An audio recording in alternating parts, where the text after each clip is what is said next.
How's it going, everybody? This is Griffdog here, and welcome back to Grifftalks, a show where we as fans openly discuss NASCAR. So to start off this show, I do have a couple announcements to make. First of all, I am going to wrap up the 10 Winners Challenge for a while. Thank you guys so much for watching that. It's been an honor to do something different on the channel, but there are some new projects on the horizon I want to start working on. I'm not going to talk about it just yet, just because I want to get some few things set up and I want to make sure everything is set before I make the announcements on that. And so eventually I will talk about it, and I'd probably say about 2 weeks or so I'll talk about it. I'll give you guys more of a heads up when the time is right. But when the time happens, then I will give you guys a heads up on what's going to happen on this channel, what projects is going on. The next thing I will be working on for NR 2003 is I'll be working on a condensed race. I've decided to listen to you guys and I'll do one, but it's not going to be a series. It's just going to be a one and done deal, and it's going to be in the form of an NR 2003 short, something that you guys have not heard of for a while.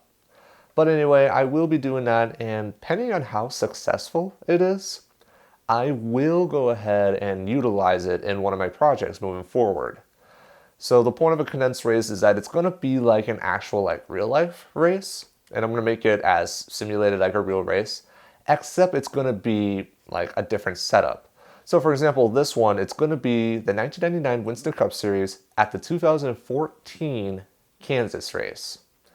So it should be exciting to watch. It's like 20 laps, so it's not too long, and that should be out sometime next week. And then finally, for Grifftalks, as you know, I keep changing up the show almost every single week. If the show does seem shorter, I'm doing a good job. But what I'm going to do is I'm going to talk about 10 different things, and I'm going to give myself about 2 minutes to talk about all of them. And the reason for that is so that I condense my time so I don't go on the long, random rants. So that if it's shorter, then I'm doing a good job. And now let's talk about the Xfinity race at Phoenix. So as you guys all know, Justin Allgaier got his first win with JR Motorsports last weekend at Phoenix, beating out Ryan Blaney, Eric Jones, William Byron, and Elliott Sadler, your top 5. And you gotta give a shout out to Bubba Wallace Jr., who finished in 6th. That has gotta be his 3rd top 10 in a row. Definitely the best start to a season in his career in the Xfinity Series, and I hope that keeps up. And then also to go back on Justin Allgaier, this is his first win for him since being back at HCOT Motorsports in 2012 at Montreal. So it's been a while since Justin Allgaier has seen victory lane. Good for him. A couple of drivers that had some problems were Brendan Gaughan and Daniel Suarez. As you guys know, Brendan Gaughan had some troubles in turn number 4, but he just never recovered, and he ended up having a poor finish because of that. Daniel Suarez, however, he got into some contact pretty early into the race, actually. And because of Daniel Suarez and getting into that contact, he ends up blowing the tire, crashing hard into the turn 1 wall, taking him out of the race pretty early, and if I remember correctly, finished 39th. Now, the interesting part about the Xfinity race was the dispute between Austin Dillon and Cole Custer. Late in the race, Cole Custer overdrove turn 1, got into Austin Dillon, and Austin Dillon went into the outside wall pretty hard. He was able to keep going though in his car. So what did he do? During the caution, he went up to Cole Custer and spun the car in front of Cole Custer. It didn't do much damage to Cole Custer, but Austin Dillon showed his frustration. So after the race, Austin Dillon and then spotter and crew chief all went to the huddle to talk about it, but officially, there are no penalties that are going to come out for that confrontation. And now let's move on to the Cup race. So as you guys know, Ryan Newman, Ricky Stenhouse, and Martin Truex Jr. did not pit in the last caution with 5 laps to go. So then we had a green-white checkered.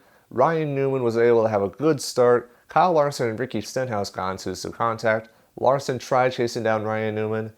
But this was one of those races where having that clean air is so prestigious. And because of that, Ryan Newman ends up winning, and that is his first win since Indy in 2013. This is RCR's first win since Kevin Harvick did it at Phoenix in 2013. So congrats to that team. The rest of the top 10, Kyle Larson finishes 2nd for the 3rd race in a row. He is going to win one. It's going to happen. Kyle Busch finishes in third, and he was the dominant car. Like, he was going to win the race, but because of the final caution, Kyle Busch was part of that strategy. He went out and got 2 tires, but he never recovered and never won the race. Ricky Stenhouse Jr. finished in 4th. He was one of the drivers that did not pit, so congrats to him on a good finish. Brad Keselowski finished 5th. Kevin Harvick, my pick, finished 6th. And Marcus Vanderlee, you did say that my pick was so wrong. It's not entirely wrong. I mean, Harvick did finish 6th. So, I mean, he wasn't a dominant car, but he got a solid finish still, so you can't fault me for that. Daniel Suarez. So Daniel Suarez, he gets his first top 10 finish with Joe Gibbs Racing.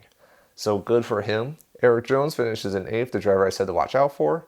Jimmy Johnson finishes 9th, first top 10 of the year, and Denny Hamlin finishes in 10th. Now, it's been noted that both Brad Keselowski and Kevin Harvick each had failed post-race inspection. Keselowski is docked 35 points, and he lost Paul Wolfe for 3 races. Kevin Harvick, he lost 10 points, and he's losing his crew chief, Ronnie Childress, for 1 race. And then finally, Matt Kenseth and Joey Logano, they had troubles in the race. Kenseth had a blown tire in turn 4 on the Tide Pod scheme, hard into the outside wall, but he was able to get out of the car okay. And then Joey Logano had a blown tire with 6 laps to go. He was the final caution of the race, and the irony behind it, Kyle Busch was the leader. And so because of this wreck, Kyle Busch lost the race. So Kyle Busch, is everything still great? So now the next thing I want to talk about is some of the responses that you gave to the question I had from last week. So the question of the week was, what was your favorite movie-themed paint scheme that was run? So I'm going to respond to 3 people. First person was Sonic Rules 831. He talked about the paint schemes from the 2004 SpongeBob SquarePants movie. Those were run in the fall Charlotte race. Kyle Busch and Jimmy Johnson had specific paint schemes in the Busch Series, while Casey Mears had one in the Cup Series. I love those cars because of how blue they are. And then I love how each of them had like a specific color that went with. Because Kyle Busch, he had a special like Patrick paint scheme, so his was blue and pink. SpongeBob then was with Jimmy Johnson, so it was blue and yellow. And then Casey Mears was more of a generic car, which had like all the characters, but it was associated with Target still, which was still pretty cool. So then the next person was Carolina Classic Racing League, and he talked about the 2001 Jurassic Park 3 schemes that Bob Labonte and Tony Stewart drove. It was the same race where Dale Earnhardt Jr. had his 1 win at Daytona when Dale Earnhardt passed away, like it was the Daytona after that. It was a very emotional race, but Bob Labonte and Tony Stewart had those awesome paint schemes. Wish I could say the same thing about the actual movie. Now, don't get me wrong. Like, I actually do like Jurassic Park 3, but I like it more as a guilty pleasure. Like, I know it's not good, but I still enjoy it just because of how not good it is. And then the final one is Midnight Blue Moon 2, and he talked about the Casey Kane schemes that he had in 2005 and 2006, the ones where Adam Sandler are in it, which ironically was at Las Vegas, talking about the longest yard at Talladega, and then Click, which was at Michigan. So if I remember correctly, the longest yard scheme that Casey Kane drove, he was involved in the big one at Talladega, but there still were 25 other cars. And then the Click scheme that he drove in 2006, Casey Kane won that race. So it's kind of like the best of both worlds there. So some very good responses, and if you guys didn't see the previous episode, my favorite was the Toy Story 2 paint schemes that Johnny Benson, Kyle Petty, and Bill Elliott drove at the final Atlanta race in 1999. So now the next thing I want to talk about is pretty much the biggest talking point of the week, and that is that NASCAR has confirmed that they are going to have restrictor plates at Indy for the Xfinity Series. So along with restrictor plates, what they're going to do is they're going to raise the spoilers a little bit on Xfinity cars. But the one part that I read that's going to be different, that's going to be interesting, is that they're going to add aero ducts. I'll show you the article in the description down below. But what the aero ducts do is that they direct air in through the existing brake ducts and out through the wheelhouse on each side. And so the high speed air flowing out creates a larger hole or to envelop for the trailing car. So what that does is that, because usually what happens is that since there's all that dirty air, you can catch up to the car, but once you get there, it's difficult to pass. What their hope with the aero ducts is that they are able to pass, and it gives the trailing car more of a speed advantage, so that they can pass down the straightaways. Now, my take on this is that I just don't think there's any need, or I just don't like the idea. And just to be more specific, I do not like the idea of having Xfinity cars going to Indy. Because I said in my rant last week that the Xfinity Series needs to be a development series, kind of like what Trucks is. And so in order for Xfinity cars to develop and work their way up to Indy, they got to work their way up first through O'Reilly Raceway Park or Lucas Oil Raceway or Indianapolis Raceway Park. Because ARCA and USAC still race on there, it's still an active track. What I don't understand is why does Xfinity and Truck Guys not race there? Does it have to do with money? Does it have to do with prestige? Does it have to do with the fact that more people could go to the Xfinity race at Indy, even though that's not the case? So I just don't understand why they even moved to Indy in the first place. Now, it's one of those things where it's like, I feel like a parent whose kid is an adult. It's one of those things, it's like, I don't like the decisions they're making, but it's still my child and I support them through whatever they're trying to do. And honestly, that's kind of what I'm doing right now. So it's like, if people tell me, oh, just watch and see, and hopefully it works. So that's what I'm going to do, see how it works. But this is not just a talk show where I give you guys facts in my take. I want to hear your take too. The question of this week is, what do you guys think about this new situation with restrictor plates at Indy? Will it work? Will it not work? Should we go back to Lucas Oil Raceway or what? I'm very curious as to what you guys have to think about it, and leave your comments out in the section below. I'll respond to some of them in the next episode of Grifftalks. Then in some driver news, we have Dale Earnhardt Jr. is back in the news, but it is because he is making his 600th career Cup start this weekend at Auto Club Speedway. To commemorate this, he's going to have a special decal on the B-post of his car as well as the hood to commemorate his 600th start.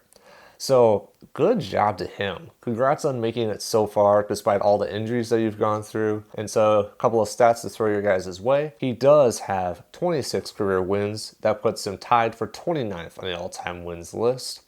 He has 2 Daytona 500 victories, 2004 and 2014. And he's also won 6 times at Talladega. 2001 fall, 2002 spring, 2002 fall, 2003 spring, 2004 fall, and 2015 spring. So he's won quite a few times at Talladega, I say so myself. But anyway, congrats to Dale Earnhardt Jr., and hopefully there's more in him. Hopefully that this poor start that he's having is just a early season fluke, and he'll get into the rhythm and the rhyme, and he'll be a factor later on this season. And then on a little side note, if you guys haven't heard already, Pete Hamilton, who's the 1970 Daytona 500 winner, has passed away. Pete Hamilton drove for Richard Petty in the 40 car, and my condolences are with Pete Hamilton's family and friends as they go through this hard time. May he rest in peace, Pete Hamilton. So then, in video game news, DMR, who is the company that created NASCAR Heat Evolution, they've merged with another company and they've now rebranded themselves as 704 Games. The reason for 704 is to commemorate the city that they're in, which is Charlotte, North Carolina. And so the goal of this new company is to create some new, good, quality simulation-style racing games. I hope that's true. And so the plan with their company is that they're going to create a mobile-based game in the spring, even though some people already have a version of it that was made only in Canada. It's kind of interesting how that works out. But anyway, it'll be in America in spring. And then they're going to have a new console game later this fall. So the people that have gotten the DLC update for NASCAR Heat Evolution, I would suggest it's better just to wait till you get the new game where all the cars are new and ready to go and everything. And so my opinion on this is quality trumps all. If the quality is great, then I'll consider buying it. Because the one change that I didn't do last year that I will do this year is I'm going to wait for the reviews and I want to hear what other people have to say about it first before I buy it. I will not pre-order it because, again, pre-ordering is bad. I'm going to wait until I hear the reviews are good, and if they're good, I will then buy this new game. Until then, though, that's not going to happen because, again, I want to hear the good, that is. Because, again, I'm a big quality person. I believe quality is great. Instead of just pooping out a game, it's good just to have some quality to the side. And I'm aware I said the word quality a lot, but that's the emphasis. Because if you just poop out a game, no one will buy it. So no, I definitely believe in quality, and I hope something good comes out of this new game that'll come out in the fall of 2017. So now this next section, I'm going to go ahead and answer 3 of your guys' questions, because I know you guys have asked a lot of questions in previous episodes, so I'm going to go ahead and answer 3 of them. I do say you guys keep it up, but I'm only going to answer about 3 of them at a time. So first of all, Angelo Haranes asked, what is my favorite NASCAR TV graphics package for races? And I'd have to say the late 90s ESPN. And the simple reason is because I like the simplicity of their graphics. And in the starting lineups, I love how they show the cars in the starting lineups. Like, they'll have like driver, name, and then the actual picture of their car. Because the one thing that I miss about that is those cars, because nowadays it's like you got the numbers all fancy on the bottom here, but that's it. And honestly, especially nowadays, it'd be great to show the car just so that we can understand, like, oh, this driver's in this car. Considering now how many sponsors now are on each car, it's good to decipher and figure out what car each driver is driving every weekend. So the next question comes from NASCAR Jonathan, and he asks, what is my take on Brad Keselowski? He's all right. I mean, he's a good driver. He's shown in 2012 because he won the championship, and he has a personality. It's different. I'll give you that. But unfortunately, he does leave a bad taste in my mouth because he is one of those Xfinity slayers. One of those people who's already shown he's dominant in both the Xfinity and Cup Series, but he still comes down to the Xfinity Series and causes mayhem. So that part I definitely don't like about Brad K. But as I said, he's okay. I don't hate him, but I don't like him either. So, and if that offends anybody or someone out there, I'm sorry about that. And then the final question is, what, in my opinion, what is the saddest NASCAR death? I'd probably have to say the Dale Earnhardt one, and that's just simply because when I watched NASCAR, when he died, I was pretty much connected to him. And it was a very hard time because it's like, how will NASCAR go on without him? But 17 years later, here we are, NASCAR is still here. And it's because of this, like, what if, that's the reason why I made the What If Dale Earnhardt Is Still Alive series. So now the next thing I want to talk about is the rant I had from last week where I talk about Cup drivers invading the Xfinity Series. And I suggest that those two series need to be completely separate and Xfinity Series need to develop while Cup drivers can do their own thing. And then once Xfinity drivers are good enough and they can prove they're good enough, move their way up to the Cup Series. And so I talked about it, and I did promise and say that people that talk about it in the comment section down below, I'll respond to it. I'll respond to 3 different people, and these 3 people had different suggestions on how we can make the Xfinity Series better. So the first one is from Kyle Murphy, and he talks about the idea of having specific events set up where it's like we know beforehand. Like, for example, we know like the Atlanta race, Cup drivers are allowed to race, whereas let's just say this weekend at Auto Club Speedway, that'll be a Xfinity drivers only. Now, first of all, that's kind of what the Dash for Cash is right now, except it's a little more bland because like Eric Jones, Dan Suarez, Austin Dillon, those guys are all still Cup drivers, but they don't have enough Cup experience, so that allows them to race in these extra events in the Xfinity Series. So I see where you're going with that, but the problem I see with that is those races where the Cup drivers are in, those will get less attention because we know a Cup driver will win. So again, I see where you're going, but I feel like that'd be a big problem. So then the next suggestion, it comes from Let's Fail Games and Reviews. Interesting username. So what he suggested is, what if we give the highest Xfinity driver, we give him the amount of points that like an actual winner would have. So for example, at Las Vegas, we know that Justin Allgaier was the highest Xfinity driver, finishing 4th, but he didn't win. Joey Logano won. So what he's suggesting is giving Allgaier the 40 points that an actual winner would have. See, again, I see where you're going with that, but because of that, you lose what the prestiginess of winning is. Because even though I hate to say it, Joey Logano did win at Las Vegas. He still won it, that's still on the one column, and even though he didn't, he should get the most points. points. So again, I understand where you're going with giving them the points, but like Allgaier technically did not win the race.